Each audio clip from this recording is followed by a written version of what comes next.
Il y avait eu un match saison 81-82 contre Nantes où nous menions 2-0 en quelques minutes de la fin, que Nantes était revenu à 2-2 et je me rappelle qu'on gagne 3-2 sur un but que je marque sur un centre de Gigi et je marque de la tête.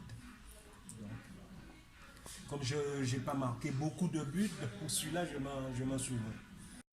Un match en Coupe d'Europe où on avait perdu 4-1 à Split et que tout le monde disait que nous étions éliminés. Et au match retour, on gagne on dit Chabandelmas, mais à cette époque-là c'était à l'Escure. On gagne 4-0 et on élimine cette équipe d'Aïdouk Split. Toujours en Coupe d'Europe, je me rappelle, à cette époque-là, il y avait l'équipe de Calzer Siena qui tournait très très bien. On avait perdu le match aller et je crois que le match retour ici, on avait gagné presque 5-1 ou 5-0, il me semble.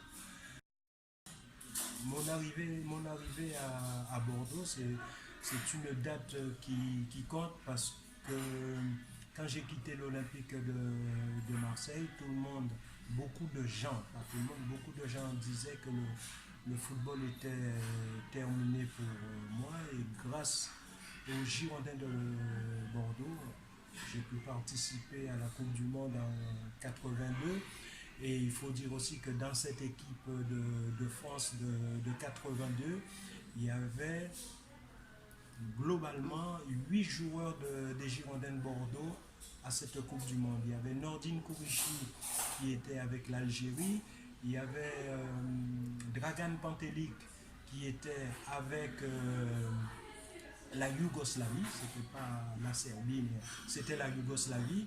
Et en ce qui concerne l'équipe de France, il y avait Alain Givres, Gérard Soler, René Givard, Bernard Lacombe, Jean Tigana et moi.